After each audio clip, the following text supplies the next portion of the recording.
बिस्मिल्लाहिर्रहमानिर्रहीम। Dear students, अस्सलाम वालेकुम वरहमतुल्लाहि वबरकातुहू। Chapter number first, question number 7 first year physics. Question number 7 में आपसे पूछा गया है कि if two quantities having different dimensions, is it possible to multiply और डिवाइड, कैन वी ऐड और सब्ट्रैक्ट देम। क्वेश्चन में आपसे पूछा गया है कि क्या ये मुमकिन है कि हमारे पास ऐसे क्वांटिटीज़ हों जिसके डायमेंशन डिफरेंट हो, क्या इसको हम मल्टीप्लाई या डिवाइड कर सकते हैं।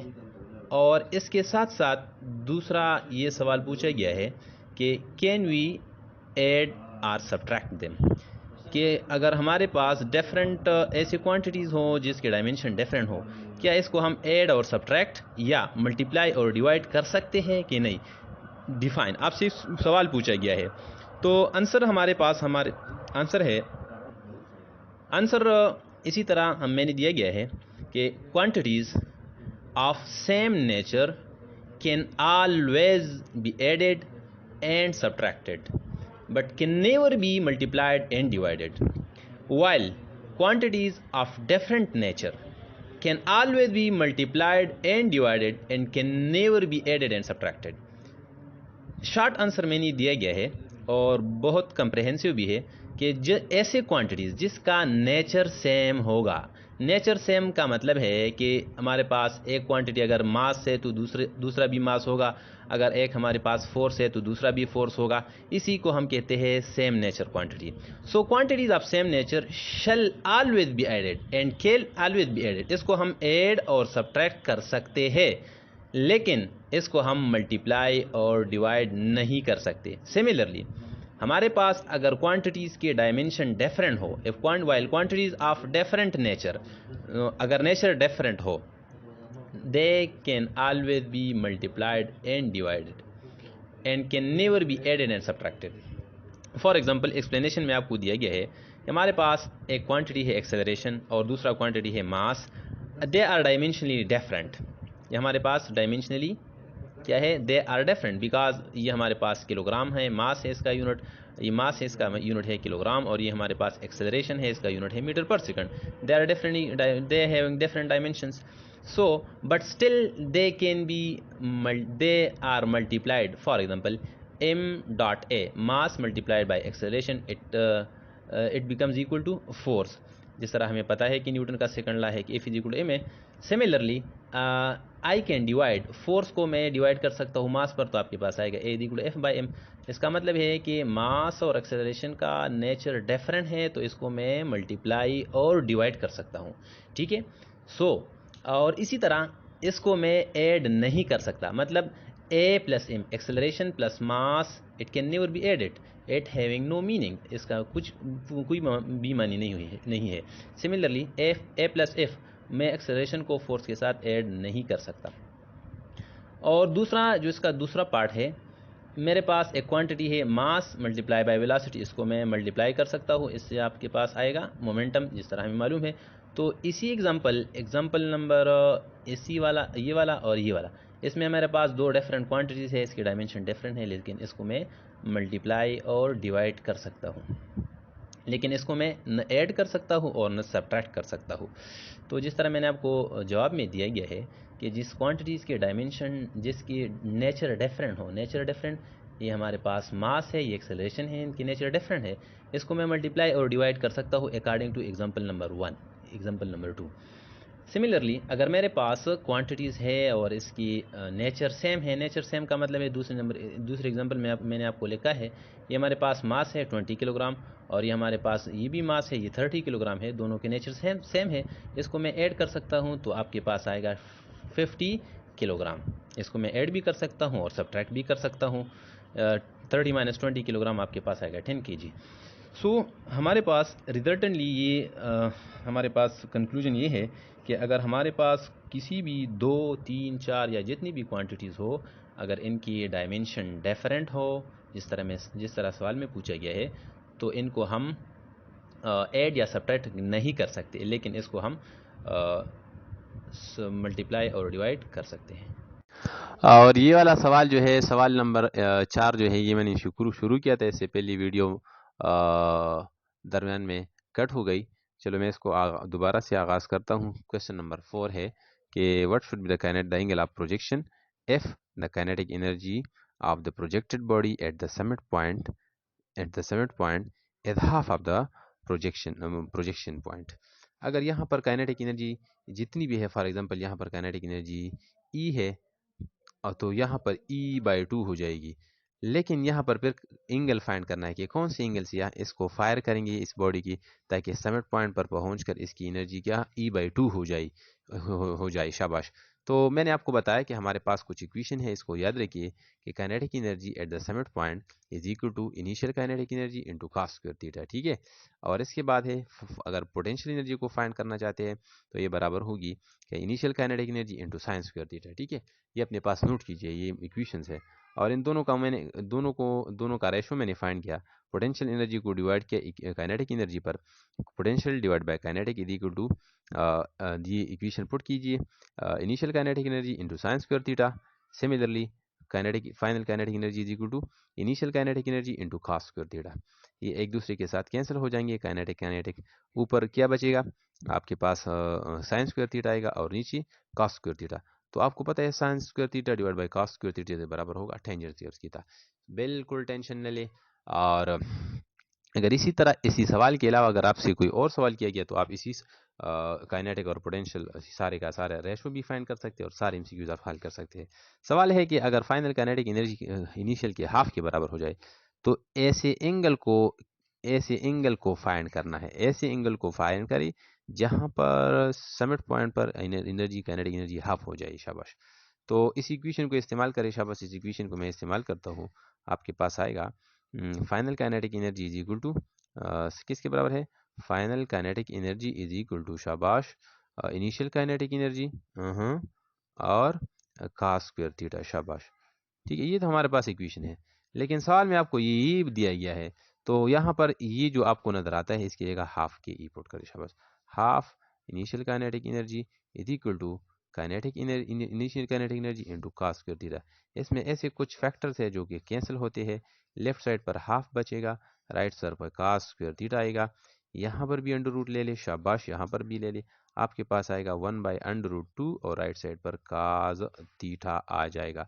डियर स्टूडेंट्स, अगर आपने थीटा फाइंड करना है तो यहाँ पर भी cos पर डिवाइड कीजिए और यहाँ पर भी cos पर डिवाइड कीजिए। आपके पास आएगा theta is equal to cos inverse of 1/√2। और cos इनवर्स ऑफ 1/√2 आप जानते हैं, अगर नहीं जानते तो आप जानिए, ये बराबर होता है 45 डिग्री की। याद रखिए इसमें ट्रिग्नोमेट्रिक रेशो का जो टेबल है ये इंतहाई ज़रूरी है। इसमें पहले भी मैंने आपको 2-3 दफ़ा आपको बताया है कि ये ज़रूर अपने पास रखिए। ठीक है। तो 45 एंगल के साथ अगर इसको हम फायर करें तो इसका फाइनल काइनेटिक एनर्जी जो है समिट पॉइंट पर ये हाफ ऑफ द इनिशियल के बराबर हो जाएगी। और इससे भी इम्पोर्टेंट बात आपको करने जा रहा हूं जो कि बड़ा ही इम्पोर्टेंट और बड़े ही मजे की बात है, और ये इंशाल्लाह नेक्स्ट एमसीक्यूज में करते हैं। शाबाश। देखिए, हाँ चलो मैं इस पर मैंने एक बिल्कुल ऐसा पेज रखा है जो कि आपको शायद इस पर लिखाई भी नज़र नहीं आएगा, और बिल्कुल इसमें कोई शक नहीं है कि इस पर कोई लिखाई नहीं है, लेकिन यहाँ पर इसका मतलब ये है कि मैं आपके साथ एक ज़बरदस्त चीज़ शेयर करना चाहता हूँ, और वो ये है जो स्टूडेंट्स की काइनेटिक एनर्जी का जो फाइनल काइनेटिक एनर्जी का जो इक्वेशन है आपके पास, ये हमारे पास इक्वेशन फार्मूला है initial kinetic energy into cos square theta. ठीक है। इस सफ़र में एक ज़बरदस्त टेबल इससे फाइंड करना चाहता हूँ। और इसी तरह potential energy at the summit point is equal to initial kinetic energy into sine square theta. शाबाश। डियर स्टूडेंट्स, इस दोनों को इस्तेमाल कीजिए। यहाँ पर एंगल को पुट कीजिए theta is equal to 30 degree को पुट कीजिए। शाबाश। और काइनेटिक मैंने एक बॉडी को फायर किया 30 डिग्री के साथ फायर किया, 30 के साथ फायर किया। ठीक है। तो इसकी काइनेटिक एनर्जी को फाइंड करना चाहता हूँ। वेलोसिटी छोड़िए, वेलोसिटी कांस्टेंट है, तो kinetic energy will be equal to at the summit point. Summit point पर काइनेटिक एनर्जी को फाइंड करना चाहते हैं। शाबाश। Is equal to initial kinetic energy, शाबाश, into cos square theta. cos square theta किसके, cos स्क्वायर, और थीटा की जगह में 30 पुट करूंगा। अभी ये आपके पास आएगा, पता है cos 30 बराबर होती है cos 30, मैं लिखता हूँ। शाबाश। cos, और ये हो गया साइन, यहाँ पर टेबल भी बनाता हूँ। ठीक है। ये हो गई 30 डिग्री, ये हो गया 45, ये होगी 60, ये हो गया 75, ये हो गई 90 डिग्री। शाबाश। खास 30 बराबर होती है अंडर रूट ऑफ 3/2 के बराबर है और साइन 30 1/2 के बराबर है। कास 45 1/√2 और ये भी 1/√2 के बराबर होते हैं। कास 60 1/2 के बराबर होते हैं, ये बराबर होते हैं √3/2 के बराबर है। कास 75 बराबर होती है 0.6, 0.6 नहीं है, 0. मुझसे भूल गया, ये मेरे ख्याल में पता नहीं किसके बराबर, ये मुझे भूल गया है, आई एम सॉरी। और काद 90 बराबर है 0 के, और काद साइन 90 बराबर है 1 के बराबर है। ठीक है, तो चलिए यहाँ पर इसके रेशो को फाइंड करने जा रहे हैं। काइनेटिक एनर्जी यहाँ पर क्या 30 का 30 वहाँ पर पुट कीजिए, आपके पास आएगा kinetic energy at the 30 degree is equal to initial kinetic energy, और 30 क्या है √3/2 है, इसका स्क्वायर ले ले तो आपके पास आएगा इनिशियल काइनेटिक एनर्जी इंटू √3/2, ये 2 इसके साथ कैंसिल हो जाए, डिवाइड बाई 6, डिवाइड बाई 4, 3/4 से आता है 0.75। इसको अगर आप 100% ही मल्टीप्लाई करें तो ये आएगा 75%। अगर आप 30 को किसी बॉडी को 30 डिग्री के साथ फायर करें तो इसकी काइनेटिक एनर्जी समिट पॉइंट पर क्या होगी 75%। Dear students, law of conservation of energy के मुताबिक काइनेटिक एनर्जी और पोटेंशियल एनर्जी जो है इसका जो सम है ये हमेशा के लिए ई बराबर होगी, इसका सम है ये टोटल एनर्जी के बराबर। किसके बराबर होगी टोटल एनर्जी। फॉर एग्जांपल अगर काइनेटिक एनर्जी 75% हो गई, यहाँ पर कितनी होनी चाहिए ताकि ये 100% के बराबर हो टोटल एनर्जी। पोटेंशियल एनर्जी क्या होनी चाहिए 25%। तो मतलब ये होगी कि 30 डिग्री पर पोटेंशियल एनर्जी क्या होगी ये 25%। शाबाश। अभी आगे चलते हैं, ये कंडीशन नंबर फर्स्ट हो गया। कंडीशन नंबर सेकंड है 30 एंगल 45 किया। शाबाश, एंगल 45 किया तो आप काइनेटिक एनर्जी फाइनल को फाइंड कीजिए। ये इक्वेशन है हमारे पास, चलो मैं थोड़ा सा तेजी से लिखता हूँ। कास स्क्वायर और एंगल 45 है, 45 की जगह मैं लिखूंगा 1/20 1/2। शाबाश, ठीक है।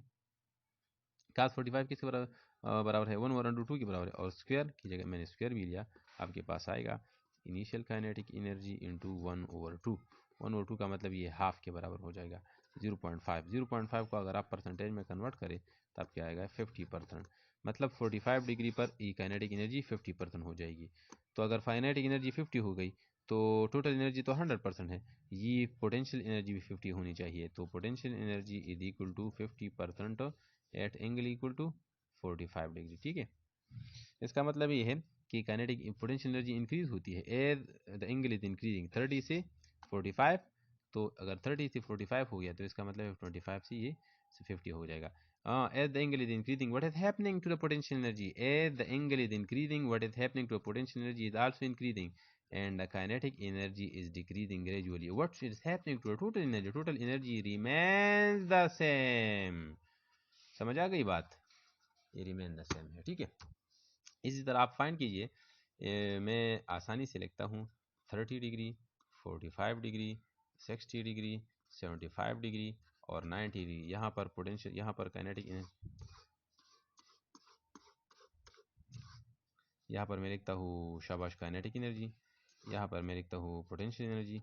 शाबाश, 30 डिग्री पर काइनेटिक एनर्जी 75, ये 25, ये 45, ये 50%, ये भी 50% परसेंटेज भी लिख ले। शाबाश, ठीक है।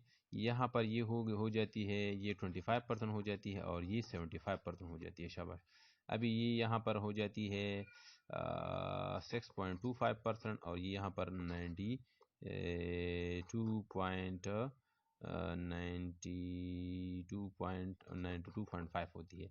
यहाँ पर ये 0% और ये 100%। ठीक है, this is very important table. If you draw the line of the projectile line, the line, what yeah, the graphs of the potential energy and kinetic energy, I am drawing it on another page on another side. If you draw, this is actually I am drawing. Now let's see.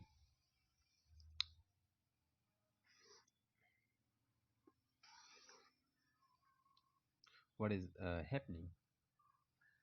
मैं भी draw करता हूँ, क्या draw करता हूँ यार, चलो इस तरह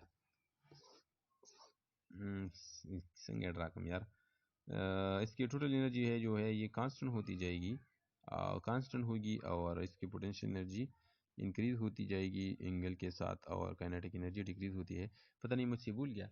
चलो मैं इंशाल्लाह अभी अगर आगे समझ आ गई तो, अगर आगे याद आ गई तो आपके साथ शेयर करता हूँ। हाँ ओके, वो सवाल मुझसे जो मैंने आपको ग्राफ के बारे में जो आपको बता रहा था वो इसी तरह है। मेरे पास मैंने आपको बताया ये हमारे पास ज़ीरो है, ये हमारे पास मैक्सिमम है, ठीक है। ये हमारे पास टोटल एनर्जी है, this graph represents the total energy, ठीक है। ये हमारे पास इनिशियली अगर जब वेलोसिटी ये हमारे पास डिग्रीज है, ठीक है। इसको मैं डिग्रीज में ड्रा करता हूँ, ठीक है। इसको मैं डिग्री, ये मेरे पास 90 डिग्री है, ठीक है। ये मेरे पास 45 डिग्री हो गई, ठीक है। ये काइनेटिक एनर्जी जो है इसी तरह हो गया, काइनेटिक एनर्जी का ग्राफ इसी तरह होती है, ठीक है। ये डिक्रीज होती जाती है 90 डिग्री पर, ये जीरो हो जाती है, और ये पोटेंशियल एनर्जी का ग्राफ है, ठीक है। और ये दरमियान में जो लाइन, ये वाला लाइन जो है ये टोटल एनर्जी है। It is always remain the same, ये चेंज नहीं होगी। पोटेंशियल एनर्जी ये इंक्रीज होती जाएगी डिग्री के साथ, ठीक है।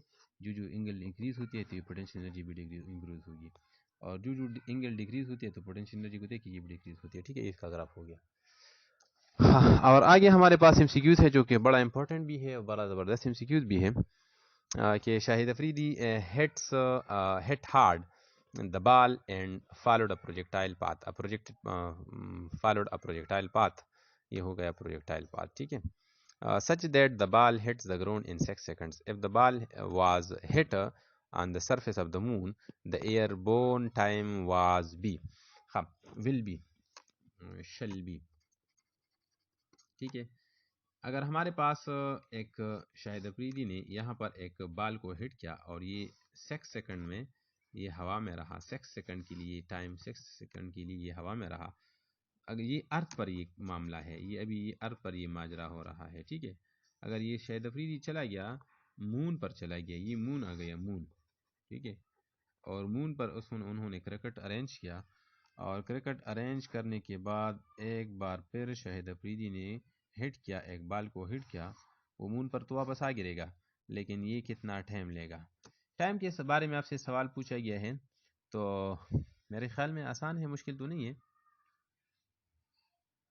अगर वैसे आपसे जनरल सवाल पूछा गया कि अगर एक बॉडी को मैं प्रोजेक्ट करता हूँ अर्थ से सरफेस पर एक ख़ास एंगल और ख़ास स्पीड से, अगर इसी ये 6 सेकंड लेता है, अगर इसी स्पीड और इसी एंगल से मैं बॉडी को फायर करूँ अर्थ सरफेस ऑफ मून से, तो कितना टाइम लेगा।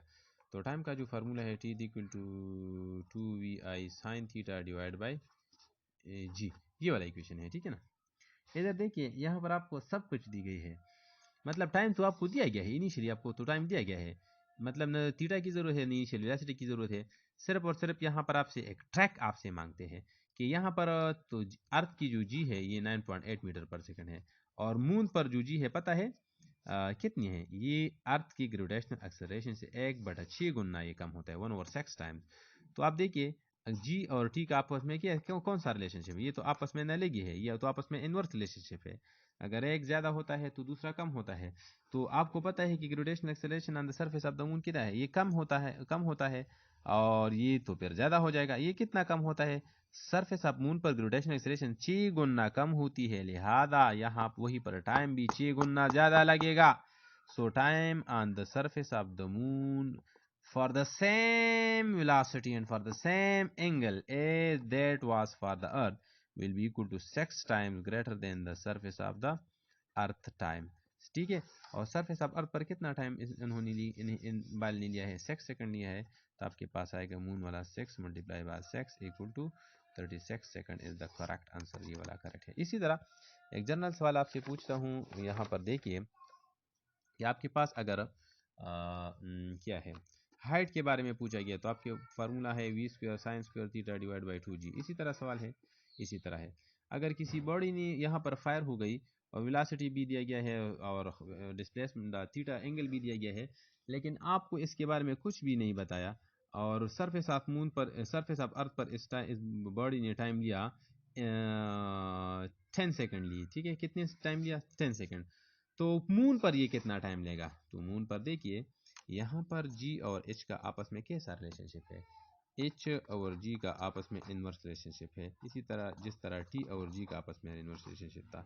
अगर R के बारे में वहीं पर मून पर कितना 6 इससे 6 गुना क्यों पर वहीं पर मून का जो ग्रेविटेशनल एक्सेलरेशन है ये अर्थ से 6 गुना कम है, लिहाजा यहाँ पर 6 गुना ज़्यादा हाइट होगा, यहाँ पर टाइम 6 गुना ज़्यादा होगा। रेंज भी वैसे इसी तरह फार्मूला है VI² sin 2 theta divide by G, इसका भी आपस में इनवर्स रिलेशनशिप है, तो रेंज भी वहीं पर ज़्यादा होगा क्योंकि G कम है। ठीक है, ये सारे सवाल इसी तरह आ सकते हैं। मेरे ख्याल में ये तो आसान है, आपको समझ आया होगा, मैं तो जल्दी मैंने इसको डिस्कस किया। चलो आगे चलते हैं MCQs नंबर 6 की तरफ। A body is projected in such a way that the body that both the component of the velocity are equal to each other, to one another, and that is 5 meter per second. Then R, एक body को project किया, ऐसे तरीके से project किया कि इसके जो वर्टिकल कंपोनेंट है ये हॉरिजॉन्टल कंपोनेंट के बराबर हो गए, Vx और Vy बराबर है, और दोनों बराबर किसके हैं? 5 मीटर पर सेकंड के बराबर है। वेलोसिटी के दोनों कंपोनेंट एक दूसरे के बराबर है, वो है 5 मीटर पर, मतलब दोनों जो है 5 मीटर पर सेकंड के बराबर है। तो इसके रेंज फाइंड करना है। चलो रेंज के लिए फार्मूला है, शाबाश बच्चों मुझे बताइए, V² sin 2 theta divide by G, ये वाला फार्मूला है। यहाँ पर कैसे आप फाइंड करेंगे? वाह वाह वाह वाह, अभी बात आ गई एक डिफिकल्ट क्वेश्चन की तरफ आप चल रहे हैं, लेकिन बिल्कुल टेंशन न ले, टेंशन लेने के लिए नहीं होता, ये देने के लिए होता है। आप न ले ले और न दे दे किसी को, ठीक है। इंशाल्लाह मैं कोशिश करूंगा कि सारे के सारे सवालात आप आसानी से हल कर सकें।